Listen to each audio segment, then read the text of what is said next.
If you've been with me on this channel for a little while, then you know that I've been conducting a series of interviews with veteran leadership and executive coaches.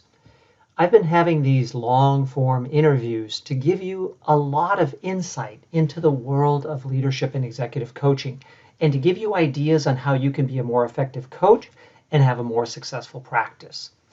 In this clip, I've taken a selected question and answer from one of the past interviews to give you an opportunity to reinforce an existing point if you've already watched the whole interview, or to give you an opportunity to just learn a little bit from this executive coach. If you like this question and answer and you haven't watched the whole interview, I highly recommend that you find it on this channel and do so.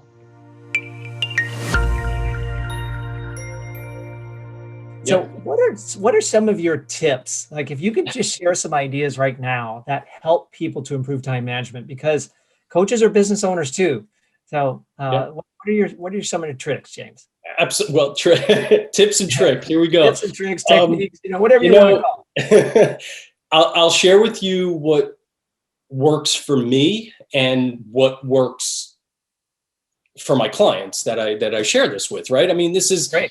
There's so many out there, but let's start with a couple. I think it starts with the number one trick that you have to trigger in your mind is, what am I worth?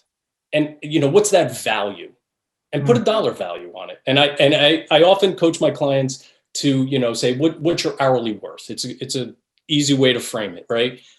But I also tell them, don't take your paycheck and divide it by how many hours you work, because that could, make you feel pretty low, right? So right.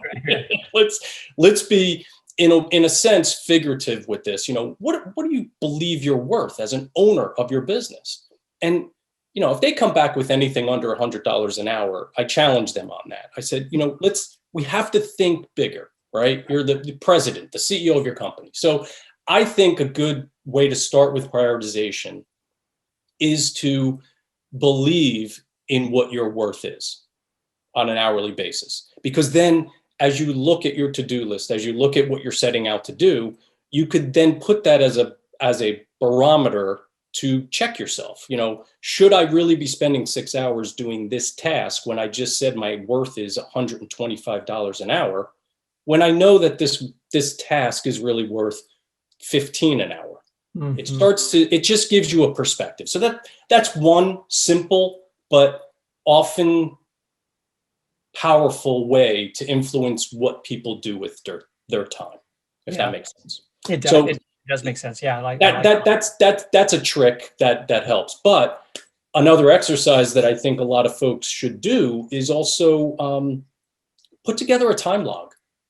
Catalog what you've done in your day, in your week, for 5 working days, 10 working days. Start to really look at where are you spending your time and on what activities. And then you can measure that against the value of time. There's other things you could do with that.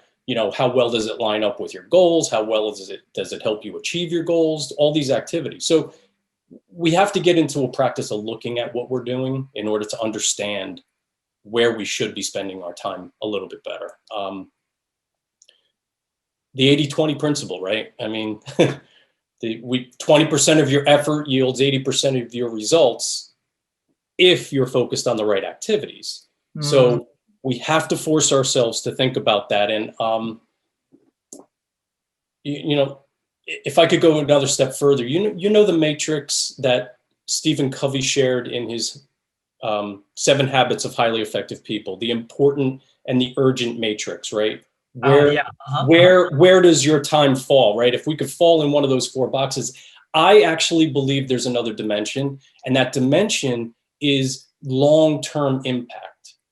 So many small business owners, they'll do a task because they'll say, well, it's easier for me to do this. It's just easier for me to do this rather than asking somebody else to do it for me. But when you challenge it against the long-term impact, sometimes it gives you a reminder, or at least a hint, that that's something I shouldn't be doing. I should delegate this, or I should hire this out, or however your business is structured, is it a outsourced responsibility? Is it a part-time responsibility? Is it an employee responsibility? But I think that makes you more aware of where your time should be allocated as well. Wow. So I know I'm covering a lot here. You are. But I think they all kind of meld together. And really, it's value of your time, where you should be working. And it's an exercise in that.